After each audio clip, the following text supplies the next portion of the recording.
नमस्कार. मी विश्वास उटकी. या वर्षाच्या सुरुवातीपासून मोदी सरकारच्या मागे शुक्ल कष्ट लागलेले आहे. हे शुक्ल कष्ट एप्स्टीनच्या फाईल्स पासून सुरुवात आहे. मोदी सरकारच्या पाठराखण करणारे यापूर्वीचे सगळे राष्ट्रीय संघ आणि इस्रायल सारख्या अनेक देशांमध्ये त्यांचे मित्र परिवार, ज्यांचा राष्ट्रीय संघाशी खूप जवळचा संबंध आहे, अशा सगळ्या शक्ती मोदी सरकार आता अडचणीत आलेलं आहे, हे त्यांना कळलेलं आहे. या ठिकाणी आता हा व्हिडिओ करत असताना सध्याची जी काही डेव्हलपिंग सिच्युएशन आहे, त्या सिच्युएशन मध्ये या वर्षाखेरीपर्यंत भारतीय जनता पक्षामधूनच मोदी हटाव ही मोहीम सुरू होईल. मोदी हटाव ही मोहीम विरोधी पक्ष अनेक वर्ष करतायत, पण वोट चोरी म्हणा, दुबार मतदान म्हणा, किंवा अन्य अनेक मार्गाने म्हणा, ज्ञान प्रकाश जे सीसी आहे ते मदतीला येतात आणि अनेक पद्धतीने सर्व संस्था ज्या ताब्यात आहेत, त्या सर्व संस्था ताब्यात ठेवून एक दहशत, या सरकारची एक दहशत या देशातील सर्व घटकांवरती आहे. त्यामुळे रस्त्यावरती प्रचंड मोठे मोर्चे निघणं दिसत नाही, पण तरीही पार्लमेंटमध्ये एक राहुल गांधी 56 इंच छातीला भारी भरपाक उत्तर देऊ शकतो आणि संपूर्ण बीजेपी हादरते आणि संपूर्ण देश म्हणतो राहुल गांधी का जवाब नाही. राहुल गांधीच्या विरोधात कितीही कितीही प्रचार यंत्रणा राबवली आरएसएसने आणि भारतीय जनता पक्षाने, तरी राहुल गांधी यांचं बिनतोड अतिशय प्रभावी असं भाषण जे लोकसभेत झालं आणि एप्स्टीन फाईल्स आणि स्वतःच economic survey, budget, Nirmalabai Sitharaman यांचं बजेट, या तिन्ही गोष्टी ज्या पद्धतीने त्यांनी प्रेझेंट केल्या आणि मोदी मोदी कसा गळफास आवडला जातोय आणि ट्रम्प करे तो अशी परिस्थिती कशी उद्भवली आहे, ही जे त्यांनी मांडलेलं आहे. नरोडा यांच्या पुस्तकात मी फक्त काही वाक्य वाचण्याचं निमित्त कार्यावरमध्ये छापून आलं. राहुल गांधींना बोलू दिलं नाही, पण भारतीय जनता पक्ष कोसळायला सुरुवात झालेली आहे. नरेंद्र मोदी चेहरा दाखवत नाही, अमित शहा पण चेहरा दाखवत, पार्लमेंटमधून निघून गेले. आज जाल तुम्ही निघून, यावं तर लागेल ना परत 9 मार्चला. 9 मार्च ते end of the budget session त्याला तिथे बसावं लागेल आणि त्या ठिकाणी अमेरिका आणि भारताचा डील याच्यावरती पुन्हा उत्तर द्यावं लागेल. दोघांचं एक स्टेटमेंट निघालंय, एक इंटरिम काय असेल करार यांचं सुतोवाच आहे, पण संपूर्ण भारतामध्ये आज प्रचंड असंतोष पसरलाय. भारतीय जनता पक्ष हा आतून कोलमडून पडेल वर्ष अखेरपर्यंत. त्याच्यामध्ये फार मोठे उत्पात होतील आणि म्हणून मी म्हटलं, मोदी हटाव देश बचाव हा विरोधकांचा नारा आहे, संविधान बचाव देश बचाव हा विरोधकांचा नारा आहे. काँग्रेसचे राहुल गांधी जे विरोधी पक्षाचे नेते आहेत पार्लमेंटमध्ये, हे नेतृत्व करतायत इंडिया अलायन्स. अशा या परिस्थितीमध्ये भारतीय जनता पक्ष आज 240 या संख्येने लोकसभेत जरी असला, काही राज्यांमध्ये भारतीय जनता पक्ष हा सत्तेत असला, तरी ही सत्ता एका दहशत निर्माण केलेल्या व्यवस्थेमध्ये आपण ऑपरेट होतो आहोत. त्यामुळे पत्रकार, कलाकार, लेखक, राजकीय पक्षांचे कार्यकर्ते आज आणि स्वतः भारतीय जनता पक्षाच्या सर्व जनसंघटना या मोदी कंट्रोल करतायत असं चित्र आहे. दहशतीसाठी ईडीसीबी आहेच, पोलीस आहेत. त्यामुळे लोकांच्या अभिव्यक्ती स्वातंत्र्यात, लोकांच्या व्यक्ती स्वातंत्र्यात आणि मुवमेंट्सना सातत्याने एका दहशतीच्या वातावरणातून पुढे जावं लागते. पण लोक पुढे जाण्याच्या मार्गावर आहेत, आंदोलनाची भाषा करतायत आणि एप्स्टीन फाईलमध्ये अजून बऱ्याच गोष्टी बाहेर यायच्या. त्यामुळे Hardeep Puri get out, Piyush Goyal get out असं म्हणता म्हणता नरेंद्र मोदी गेट आउट हे भारतीय जनता पक्षात बोलवले. ह्यांना असं किती दिवस भारतीय जनता पक्ष झेलत बसणार आहे? कारण ट्रम्प आणि ट्रम्पची बायको याच्या विरुद्ध सुद्धा कोर्ट ऍक्टिव्ह झालंय. अमेरिकेत मोर्चे निघत आहेत, युरोपमध्ये मोर्चे निघत आहेत. जगभर एप्स्टीनच्या प्रकरणातून ज्यांची नावं फोटो सहित बाहेर येतात त्यांना राजीनामे देऊन माफी मागून घरी जावं लागतं. पण आमच्या इथले हे निर्लज्ज नेते अनिल अंबानी पासून ते मोदींपर्यंत हरदीप पुरी तर निर्लज्जच भविष्य आहे. एक वेळचा फॉरेन सेक्रेटरी, भारताचा अँबेसेडर अमेरिकेतला, आणि एप्स्टीनशी व्यवहार ठेवतो तो कन्व्हिक्ट असताना, आणि हा डिजिटल इंडियाचा प्रतिनिधी म्हणतो.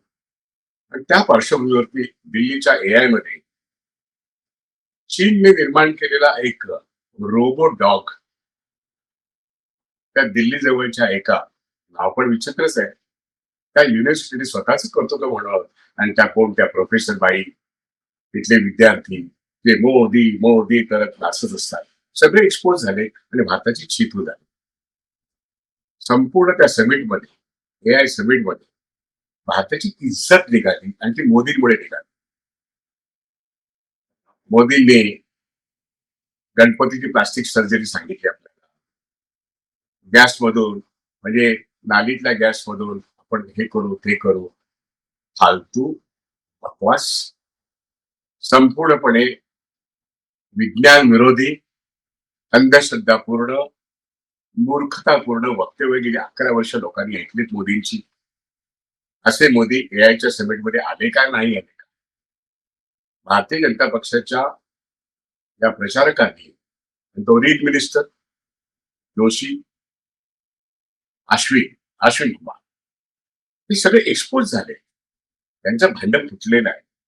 पण मुख्य म्हणजे या सगळ्या प्रकारामध्ये गौतम अदानी आणि मोदी यांच्या विरुद्धचे केस अमेरिकेतली, आणि त्या केसचा फास्ट आवडतोय. एप्स्टीन मध्ये कृती अजून व्हायची आहे. होय, आता तर एप्स्टीन अर्धा सुद्धा बाहेर नाही आला. एप्स्टीन गेला स्वर्गात का नरकात. पण एप्स्टीनने ज्या पद्धतीने कॅमेरा चालवलाय, ज्या पद्धतीने ईमेल पाठवले, ज्या पद्धतीने रेकॉर्ड क्रिएट केलाय, ज्या पद्धतीने त्याच्या गुन्ह्याचं प्रत्यक्ष इव्हिडन्स त्यानेच तयार केलाय, त्यामुळे त्याने गुंतवलेले गोवलेले राजकीय नेते जगभरचे हे आता धराशायी होत आहेत. मोदींना धराशायी व्हायला डिसेंबर 2026 पर्यंत हे होणार. जनतेचा असंतोष एका लेवलला येऊन थांबलेला आहे. पण भारतीय जनता पक्षाचे जे बुडतं जहाज, भारतीय जनता पक्षाच्या लोकांना मोदी असह्य होईल आणि मोदींना गेट आउट म्हटलं, हे संघातून आणि त्यांच्या ह्या मंत्रिमंडळातले जे लोक आता ह्या एप्स्टीन नंतर डिफेन्स सकट सगळे लोक अडकतील. कारण नरवणेंच्या पुस्तकाने यांचं भांड फोडलेलं आहे. हे किती पळपुटे लोक आहेत, त्यांना लाठीशिवाय काही चालवता येत नाही. त्यामुळे हे फक्त कॉम्प्रोमाइजच लोक आहेत. त्यामुळे भारतीय जनता पक्षाला वाचवण्याकरता ह्यांना हकलवा अशा तऱ्हेची भाषा सुरू होईल. आणि मधल्या काळात चीफ इलेक्शन कमिशनर ज्ञानेंद्र यांनी आता एक कार्यक्रम आखलेला आहे. मला वाटतं एप्रिल महिन्यात निवडणुका आहेत. मार्च मध्ये हा निवडणुकीचा कार्यक्रम जाहीर होईल आणि वर्षाच्या अखेरीस ड्यू असणार आहे. आणि जूनच्या आधी ड्यू झालेले अशी 4 राज्य तर आपल्याला माहिती आहेत. आसाम, तिथे भारतीय जनता पक्षाचा मुख्यमंत्री हा पूर्वीचा काँग्रेसवाला शर्मा. दुसरं आहे तमिळनाडू, या ठिकाणी डीएमके स्टॅलिन. केरळमध्ये डावे आणि काँग्रेस ते आलटून पालटून सत्तेवर येतात, पण त्या ठिकाणी कधीच बीजेपी येऊ शकत नाही. अशा 4 राज्यांमध्ये निवडणुका आणि पुढच्या 1.5 वर्षामध्ये त्याच्या आतच युपी मध्ये निवडणूक आहे. आत्ताची परिस्थिती लोकसभेच्या बजेट सेशनमध्ये इतकं आश्चर्यकारकरित्या राहुल गांधींनी केलेल्या डावपेचातून मोदींची मान ट्रम्पने आणि राहुल गांधीने अडकवलेली आहे. ती सुटू शकत नाही. हा जो ट्रॅप आहे, या ट्रॅपचा परिणाम म्हणून या 4ही इलेक्शन्स मध्ये काँग्रेस परत आसाममध्ये सत्तेत वापस येईल अशी सगळी चिन्ह आहेत. शर्माने कितीही हिंदू मुसलमान पेटवापेटवी केली तरी शर्मा हा पूर्णपणे एक्सपोज झालेला मनुष्य आहे.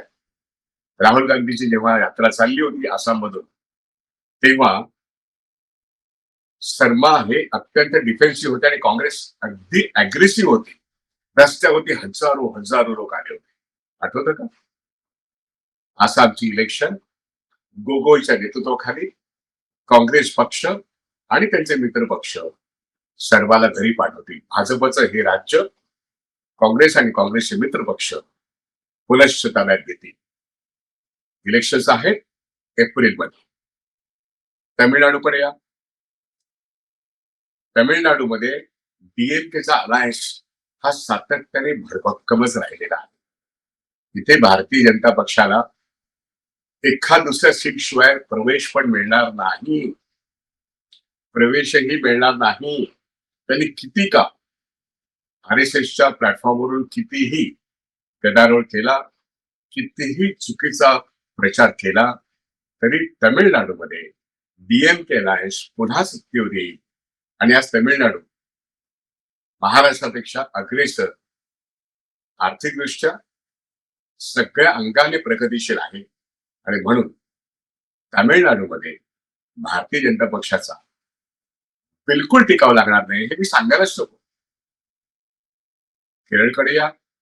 केरळमध्ये एखाद दुसऱ्या नगरसेवकांची त्या ठिकाणी वर्णी लागली असेल भाजपची, पण त्या ठिकाणी प्रामुख्याने काँग्रेस आणि डावे पक्ष हेच तर स्पर्धेत आहेत. गेले 2 टर्म्स डावे पक्षांनी त्या ठिकाणी सत्ता मिळवली आणि आताचा जो ट्रेंड आहे, ज्या पद्धतीने प्रियांका गांधी ज्या पद्धतीने वायनाड मधून प्रियांका गांधी निवडून आल्या, जवळपास 5.5 लाख मध्ये आली. आणि हे लक्षात घेता आता त्या ठिकाणी ज्या इलेक्शन झाल्या, याही ठिकाणी काँग्रेसला मोठं यश मिळालेलं आहे. त्यामुळे Congress is having an edge in Kerala, ही अशी आत्ताची परिस्थिती आहे. पण काही झालं तरी भारतीय जनता पक्ष त्या ठिकाणी त्याचं आत्ताचं वोट टिकवू शकणार नाही अशी परिस्थिती आहे केरळमध्ये. त्यामुळे तमिळनाडू असेल, केरळ असेल, पॉंडिचेरी असेल, आसाम असेल, या 4 राज्यांमधल्या एप्रिलमधल्या निवडणुका ज्या मार्चमध्ये जाहीर होतील, त्यामुळे बजेट संपता लगेचच इलेक्शन वॉर चालू. आणि ज्या परिस्थितीमध्ये आज तोंड लपवायला जागा नाही नरेंद्र मोदींना पार्लमेंटमध्ये आणि पार्लमेंटच्या बाहेर पण नाही. ना ते राजधानीला आहे, ना पियुषगोयलला आहे, ना हरदीपुरीला आहे. आणि यानंतर एफस्टीन फाईल मध्ये अजून किती लोक येतील आणि त्यांचे नेमके कारनामे काय आहेत. आणि अमेरिकेमध्ये गौतम अदानी हाजीर हो, ती घटिका जवळ आली. ती घटिका जशी जवळ येईल आणि त्याचबरोबर भारतामध्ये ज्या पद्धतीने अमेरिका आणि भारत यांच्या डीलमधून शेती व्यवस्था बर्बाद होण्याच्या मार्गावर आहे आणि हे शेतकऱ्यांना पटलेलं आहे. राहुल गांधींनी सांगितलं, मी शेतकऱ्यांसोबत आहे. त्यामुळे शेतकरी संघटना आता आंदोलनाच्या पवित्र्यात आहे. अमेरिका भारत डील हा सोयाबीन, कापूस, ऊस आणि कांदा एवढंच नव्हे तर फळावर आणि सर्व प्रकारच्या वस्तू, शेतकऱ्यांचा उपज माल हा विकला जाणार नाही आणि तो अत्यंत कमी भावात विकायला लागेल. कारण अमेरिकेचा ऍग्रिकल्चर थोडीशी अत्यंत डंप होणारे वॉलमार्ट सारखे फार मोठ्या प्रमाणातले म्हणजे आंतरराष्ट्रीय स्वरूपाचे त्यांचा एक एक तालुका म्हणजे त्यांचं एक एक मोठं गोडाऊन्स असतात. एवढ्या मोठ्या महाकाय स्वरूपाच्या या कंपन्या ऍग्रिकल्चर प्रोड्युसर्स नव्हे, तर संपूर्ण कंझ्युमर आयटम्स ते मोठ्या प्रमाणात या ठिकाणी डम्पिंग ग्राउंड बनवणार आहे. एका बाजूने चीन, दुसऱ्या बाजूने अमेरिका यांचा आपण डम्पिंग ग्राउंड बनवतो. मेक इन इंडियाचा सिंह केव्हाच मिळाला. एआय वेगाने युरोपात आणि अमेरिकेत तिथल्या आयटी कंपन्या संपवते आणि तिथे लागलेले भारतीय यांच्या हजारोच्या नोकऱ्या बंद होत आहेत आणि या आयटी कंपनीचे शेअर भारतातल्या शेअर बाजारमध्ये 16 ते 17% कोसळत आहेत. ही परिस्थिती आपण गेले 15 दिवस अनुभवतो. मध्यम वर्गाच्या उच्च पगाराच्या नोकऱ्या ज्यांनी घेतल्या त्यांच्या संसाराचं मातेर होतंय. दुसरीकडे नोकरी मिळत नाही, नवीन रोजगार नाहीये. मध्यम वर्ग खाजगी क्षेत्रातला हा अशा तऱ्हेने कोरपळला जातोय आणि इथली खाजगी गुंतवणूक या देशात नाही, विदेशात पण नाही. तो चंबोगळा आटपतोय आणि या ठिकाणचा छोटा आणि मधला उद्योग ज्याला आम्ही MSCB medium size enterprise and medium and small size enterprise यांचं या संपूर्ण डिजिटल इंडियामध्ये किंवा आधुनिक एआय मध्ये टिकाव कसा लागेल. आणि मग जीएसटीचा उत्सव करणाऱ्यांनी खरोखर जीएसटी म्हणजे सामान्य माणसाचा जीएसटी वाचवला का सामान्य माणसांसकट छोट्या उद्योगांना चीट केलं. जीएसटी मध्ये चिटिंग होतं आणि जे जीएसटी भरतात त्यांचा जीएसटीचा नंबर आहे ते आपला जीएसटी वसूल पण करतात. मोठे चिटिंग आहे. त्यामुळे नरेंद्र मोदी गव्हर्नमेंट हे ट्रम्पला सरेंडर होतं आणि स्वदेशातल्या शेतकरी, शेतमजूर, त्यानंतर कामगार, छोटे कामगार, कॉर्पोरेट्स कोण सुखी आहे इथे. शाळा बंद, हॉस्पिटल्स बंद, औषधं नाही, टीचर्सच्या नोकऱ्या जात आहेत, प्रोफेसर्स कॉन्ट्रॅक्ट होती आहेत, डॉक्टर्स कॉन्ट्रॅक्ट होती आहेत. संतोष कुठे आहे. सगळीकडे असंतोष पसरला आहे आणि जेव्हा मोदीची मानगूट ट्रम्प फिरगाळतोय, थरकाप झालेला आहे, पळवाट नाहीये.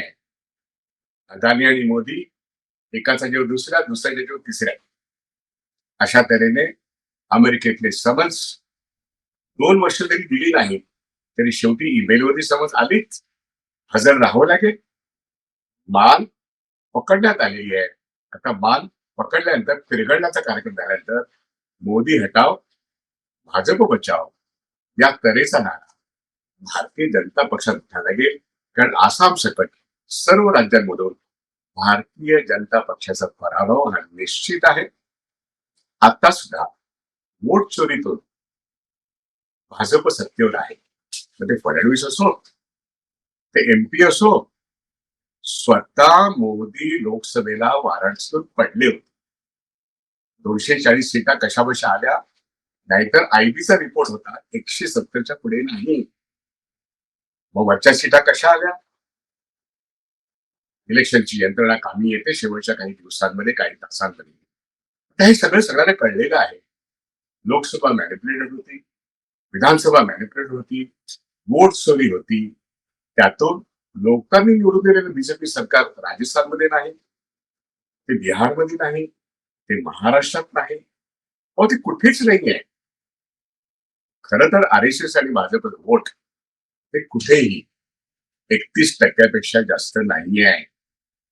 उर्वरित 69% किंवा 70% हे इंडिया लाईन्सच्या लोकांचं आहे. त्यांच्या एकजुटीत मोदीचा पराभव, त्याची पुन्हा एकदा सुरुवात 39 मध्ये वाट नका बघू. याच वर्षामध्ये 4ही राज्यामध्ये भारतीय जनता पक्ष पूर्णपणे पराभूत झालेला असेल आणि त्या ठिकाणी मोदी हटावची घोषणा वर्ष अखेरीपर्यंत भारतीय जनता पक्षातून उठेल. या मधल्या काळात या देशातले शेतकरी, शेतमजूर, मनरेगाचा कायदा बदलल्यानंतर तो भीक मागणार नाही. ट्रम्पने जसा गळा पकडला तसा शेतकरी सुद्धा मोदीचा गळा पकडेल. अशा तऱ्हेची एक स्फोटक अवस्था शेतकऱ्यांमध्ये, कामगारांमध्ये आहे. आता मी आत्महत्या करणार नाही, माझ्यावरती माझी आत्महत्या घडायला कारणीभूत असलेले मोदी सरकार, भारतीय जनता पक्ष सरकार याचा मी पाडाव करेन एवढं शहाणपण आता येऊ लागले. आणि म्हणून काँग्रेस रस्त्यावरची लढाई करायला तयार आहे. इंडिया अलायन्स रस्त्यावरची लढाई करते आहे. राहुल गांधी त्याचं नेतृत्व करतायत.